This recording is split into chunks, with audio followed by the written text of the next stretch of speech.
Hi everyone. So we are going to look at the Reynolds Transport Theorem. But before we go into the theorem, we need to first understand the difference between a system and a control volume. So let's look here inside the system. The point states that the size and shape of a system may change during a process, but no mass crosses its boundaries. Okay. So let me draw a system here. So suppose this is our system and there are some masses inside the system. Okay. So according to the point, these masses will not move across the boundaries of the system. Okay, the masses that are inside the system will not cross the boundaries of the system. Okay, now let's move on to the control volume. So a control volume allows mass to flow in or out across its boundaries, which are called control surfaces. Okay, so suppose we have a control volume here. It can be of any shape. Okay, so there are some masses inside the control volume. So these masses that are inside the control volume can move out of the control volume. Okay, the masses that are inside the control volume can move out of the control volume. Okay, and similarly some extra masses that are outside the control volume can also come inside the control volume. Okay, so uh, these surfaces, these four boundaries, these are called the control surfaces of the control volume. Okay, these four boundaries are called the control surfaces of the control volume. Okay, now let's move on to the next point. A control volume may also move or deform during a process. So suppose first let me take a coordinate axis. So suppose this is our coordinate axis, this is our x direction, this is our y direction. So suppose at time t is equal to 0 our control volume was here. Then after certain time interval the control volume may move and it can change its position, okay, during the process. So the control volume can move during a process, and also it can also deform during a process.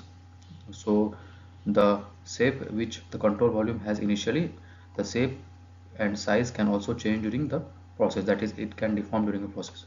So now the basic difference between the system and the control volume is that the masses that are inside the system cannot move out of the system, but the masses that are inside the control volume can move out of the control volume, and some extra masses that are outside the control volume can also move inside the control volume. So I think the basic difference between system and the control volume is clear. One more point to note here is that the system here basically means the closed system that we learn in the thermodynamics, and here the control volume is basically the open system. Okay, now let's move on to the next slide. So before we go into the derivation of the Reynolds Transport Theorem, we need to first understand that what is the need of the Reynolds Transport Theorem, that is why do we need this Reynolds Transport Theorem. Okay, Reynolds Transport Theorem, what is the need of this theorem? So as we know, the set of equations that we have, like the conservation of mass equation, the Newton's law of motion, or the first law of thermodynamics, all are defined for a system. Okay, this these three equations all are defined for a system. But in fluid mechanics, we deal with the control volume. Okay, in fluid mechanics we deal with the control volume and not the control system and not the system. So we need to have these equations in a form that is applicable to the control volume also. Okay, now here comes an RTT, because it relates the changes in a system to those of the changes in a control volume. It is basically like the linkage between a system and a control volume. So suppose this is our system, okay, and this is our control volume. So the Reynolds Transport Theorem is, this is our control volume. So the Reynolds Transport Theorem is basically the linkage between the system and the control volume. Okay, so if we have an equation, then if we apply the Reynolds Transport Theorem, then the equation that was applicable to the system only will now be applicable to the control volume also. Okay, so I think the need of this theorem is now clear. Now let's move on to the derivation of the Reynolds Transport Theorem. So let's look at the first point. Consider the flow from left to right through a diverging section of a flow field. So suppose we have a flow field let's take a pipe, and suppose the flow is from left to right through the pipe. Okay, now consider the flow from left to right through a diverging section of a flow field. So suppose this is the diverging section, this diagram here, this is the diverging section of a flow field. Okay, now the upper and lower bounds of the fluid under consideration are streamlines of the flow. So this is the upper bound and this is the lower bound, and both of these are the streamlines of the flow. Okay, now initially at t is equal to 0, system and the control volume coincide. Okay, so let me change the pen first. So at t is equal to 0, this is our control volume as well as the system, because at t is equal to 0 we have assumed that the control volume and the system are coinciding each other.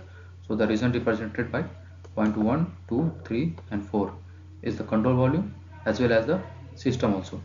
Okay, now let's assume that the control volume is fixed, the CV is fixed, that it does not move with the flow. Okay, control volume is fixed.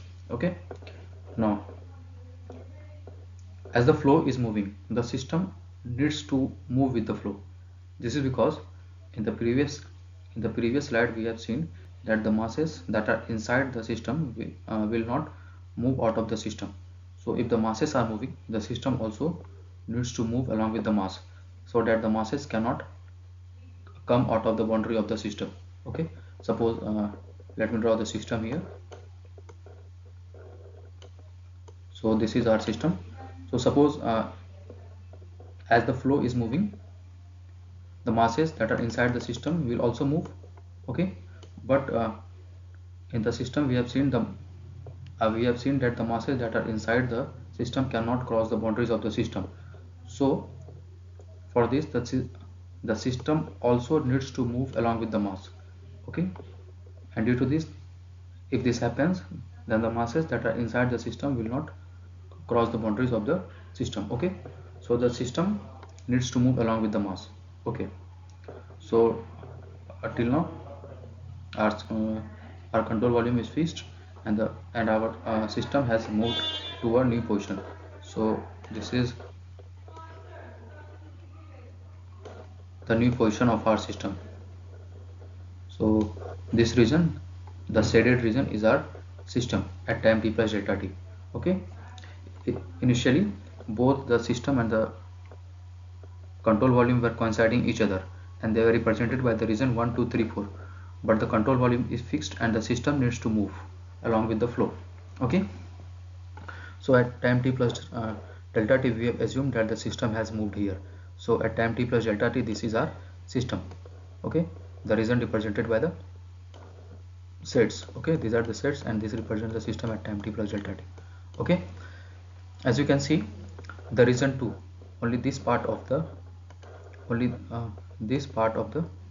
shaded region has been added extra due to the flow, and this is called the region 2. Okay, this is the region 2 and it has been created due to the flow. Now so suppose we want to write the system at time t plus delta t. So this is our system, this whole region, the whole region represented by the sets is the system at time t plus delta t. So suppose we want to write the system at time t plus delta t. So how can we write it? So first we will write let me change the pen. So first we can write this part of the system, and then we can write this part. Okay, so if we want to write this part, then if we subtract part 1 from region 1, 2, 3, 4, if we subtract part 1, the region 1, from the whole region 1, 2, 3, 4, we will get this part, and if we add the region 2, we will get the entire system. Okay, so look here, system at time t plus delta t, system is equal to the whole control volume, the region 1, 2, 3, 4 is the control volume at time t as well as time t plus delta t, because the control volume has not moved. Okay, so at time t plus delta t, the control volume is represented by 1, 2, 3, 4. Okay, and if we subtract region 1, we will get this part. Okay, and if we add the region 2, we will get the whole shaded region, that is the system. So Here we have written it mathematically. So system is equal to control volume minus region 1 plus region 2 at time t plus delta t. Okay, so I think this is clear. Now let's move on to the next slide. Now let B represent any extensive property, and I hope you all know what is an extensive property. Then the small b, the capital B divided by m, here m represents the mass. So the capital B divided by mass will represent the intensive property. Okay, so the small b represents the intensive property and the capital B represents the extensive property. Also we know that the extensive properties are additive in nature, so we can add the extensive property. Okay, now extensive property B of the system at any time t and t plus delta t can be written as. So first look at the equation 1. The property B, the extensive property B of system at time t is equal to the extensive property B of the control volume at time t. This is because initially, as we have seen in the previous slide, the system and the control volume were coinciding each other. So the property B will be same for the system as well as control volume at time t. Okay, so this is stated by equation 1. Now let's look at the equation 2. So before that, we need to write the formula that we derived in the previous slide, that is system was equal to control volume minus region 1 and plus region 2. Okay, so this was the formula that we derived in the previous slide. So if we look at the second equation now, so property B for the system at time t plus delta t is equal to the property B for the control volume at time t plus delta t and minus the property B for region 1 at time t plus delta t plus property B for the region 2 at time t plus delta t. So this is nothing but simply from this relation we can get the second equation, that is if we write it for if we write this equation for the property B, then we can write as property B, extensive property B for the system at time t plus delta t is equal to the extensive property B for the control volume at time t plus delta t minus the extensive property B for region 1 at time t plus delta t plus the extensive property B for region 2 at time t plus delta t. Okay, so I hope these two equations are now clear. Now we will subtract equation 1 from equation 2. Okay, so we will do basically 2 minus 1. Okay, so now let's move on to the next slide. Now on subtracting equation 1 from 2, we will get, so this part we have subtracted the LHS and this part we have subtracted the RHS. Okay, so let me read it.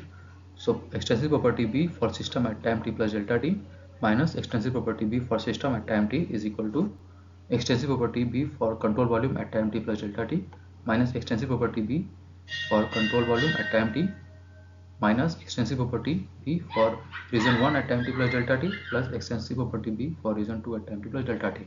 So this is our equation 3.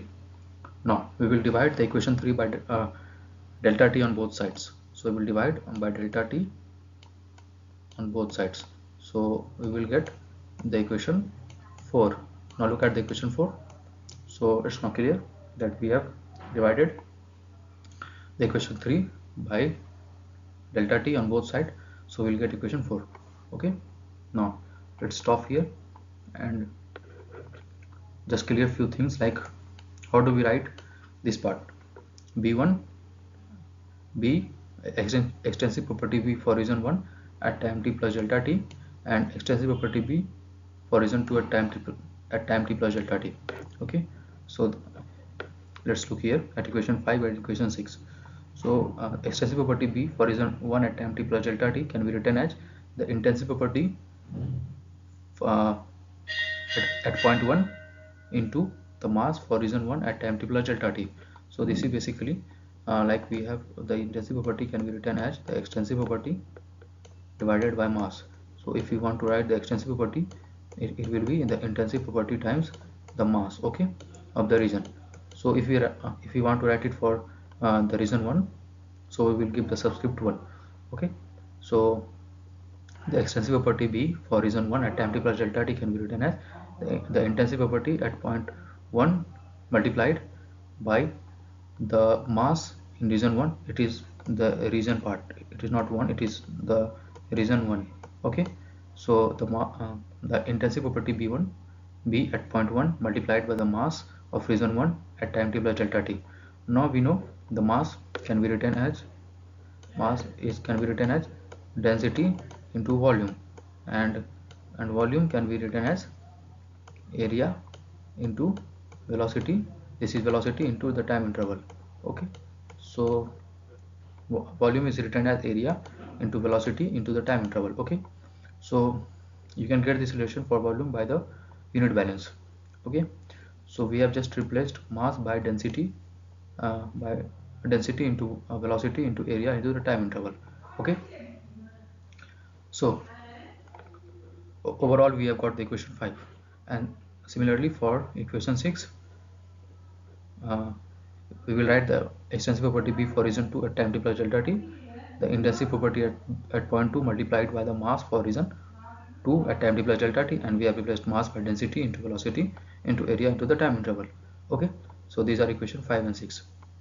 Now we can replace these two things, the equation 5 and 6 into the equation 4. We can put equation 5 and 6 into the equation 4, and we will replace this part, the numerator and the numerator here.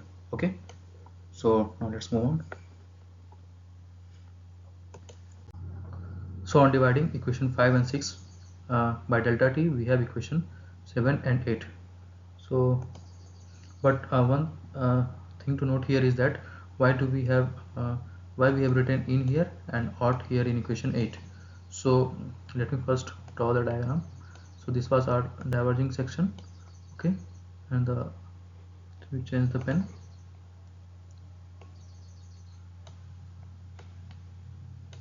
This was our control control volume and system initially, and this was created due to the flow. Okay, so this was our region 1 and this was our region 2. Okay, it was moving like this. Okay, v2 like this, v2 and v1. Okay, so as you can see here, the flow is going inside the region 1. Okay, the flow is going inside the region 1, the mass flow is going inside the region 1. That is why we have written here in. Okay, but from 2 the flow is moving out of the region 2, the flow is moving out of the region 2, that's why we have written out here. And one more thing you can notice here, that we have put a dot on top of the extensive property B, one dot here and one on here. Okay, so this is why, because the extensive property we have divided by time, and this dot represents the time rate of change. Okay, the rate with respect to time, the dot represents the rate with respect to time, that's we have put the dot here. Okay, since we have divided by the time, that's why we have put the dot. Okay, now in equation 4 that we have derived earlier in the previous slide, if we put these two equations 7 and 8 and take limit delta t tending to 0, we will get equation 9. So, okay, so on taking the limit delta t tending to 0, the equation 4 will be converted into the differential equation, and we put these two equations 7 and 8, we will get the equation 9. So this basically represents the Reynolds transport theorem. Okay, but this theorem is valid only when the property B, the extensive property B, is constant is uniform all over the control volume. Okay, so there can be a case in which the extensive property B is not constant all over the control volume. So for that case we can write the extensive property B as the integral of the intensive property into density into volume. Okay, and the integral is carried over the control volume. So basically this is the intensive property, and the density into the dB part is the volume, mass, sorry, the density into the dB is basically this part is the mass, and B is the intensive property, and overall the intensive property into the mass gives the extensive property. Okay, So the extensive property B, if not uniform all over the control volume, then in that case we can represent B as the integral carried over the control volume uh, of intensity property B into density into the dV. Okay, so for that case we have equation 10. Okay, so as you can see here, it the this is the RTT, Reynolds Transport Theorem, when the property B is not uniform all over the control volume. So you can see here it represents the changes in a system to the changes in a control volume. As I have told you earlier, that the Reynolds Transport Theorem relates the changes in a system to the changes in a control volume. Okay, so this is basically the Reynolds Transport Theorem. And one more point to note here is that this equation can be modified for different cases.